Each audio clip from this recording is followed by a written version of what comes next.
यह कहानी एक वफादार नौकर गोपाल की है जो अपने मालिक के प्रति निस्वार्थ भक्ति रखता है। हालांकि परिस्थितियां उसे एक कठिन परीक्षा में डाल देती हैं, जिससे उसे बहुत बड़ी सीख मिलती है। एक छोटे से गांव में सुरेश नाम का लड़का रहता था। बचपन में ही उसने अपने माता पिता को खो दिया। उसके पास न कोई सहारा था, न ही उसके पिता की कोई जमीन। वह एक छोटी सी झोपड़ी में रहता था, लेकिन गांव में आई बाढ़ के कारण उसकी झोपड़ी भी बह गई। गांव के जमींदार धर्मदास बहुत दयालु व्यक्ति थे। उन्होंने सुरेश पर दया कर उसे अपने यहाँ काम पर रख लिया और रहने के लिए एक झोपड़ी दे दी। समय बीतता गया और सुरेश बड़ा हो गया। अब वह पूरी लगन से जमींदार के यहाँ काम करता था और जमींदार भी उस पर बहुत भरोसा करने लगे थे। एक दिन जमींदार ने सुरेश से कहा, बेटा, तुम अब शादी क्यों नहीं कर लेते? अब तुम्हारी शादी की उम्र हो गई है। तुम्हारी पत्नी आएगी तो तुम्हारे कई कामों में हाथ बौंटाएगी। मैं चाहता हूँ कि मेरे जीते जी तुम्हारी शादी हो जाती। क्या जाने कब भगवान का बुलावा आ जाए। सुरेश बोला, मालिक, ऐसा क्यों कह रहे हो? मेरे लिए आप ही सब कुछ हैं। आप जैसा उचित समझे मैं वही करूँगा। जमींदार बोले, मेरी नजर में तुम्हारे लिए एक बहुत अच्छी लड़की है। शादी के खर्च की चिंता मत करना, वह मेरी जिम्मेदारी होगी। सुरेश झिझकते हुए बोला, जो भी आपका निर्णय होगा वह मेरे भले के लिए ही होगा। आप मेरे पिता समान हैं। धर्मदास का बेटा विक्रम यह सब सुन लेता है और गुस्से में अपने पिता के पास आता है। पिताजी, ये आप क्या कर रहे हैं? सुरेश हमारा नौकर है और आप उसकी शादी का खर्च क्यों उठा रहे हैं?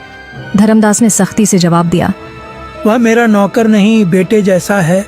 विक्रम चिढ़कर बोला, आप मेरे पिताजी हैं या उसके?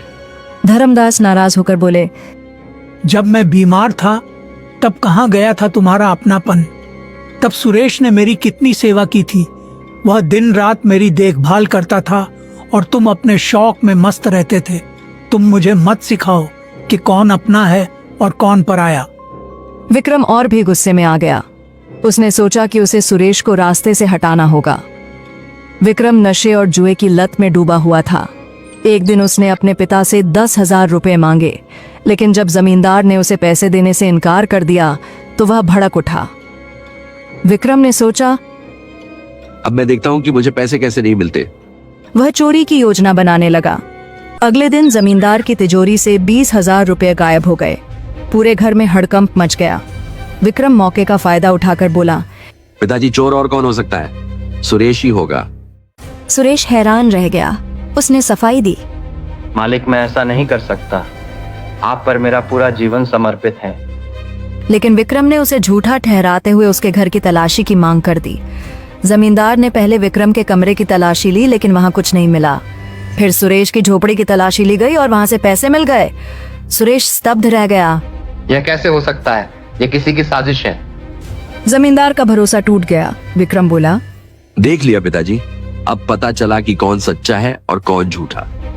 धर्मदास को बहुत बड़ा झटका लगा। उन्होंने सुरेश की तरफ देखा, लेकिन कुछ नहीं बोले।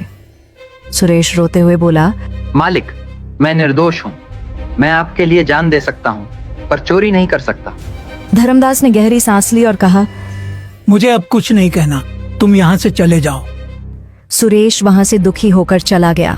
लेकिन गांव के एक बुजुर्ग ने यह सब देख लिया था।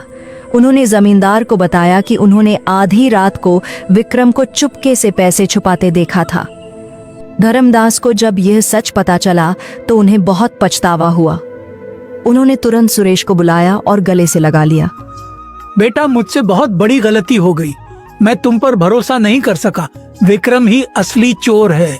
सुरेश की आंखों में आंसू थे, लेकिन उसने जमींदार से कहा, मालिक, आपको दोषी महसूस करने की जरूरत नहीं।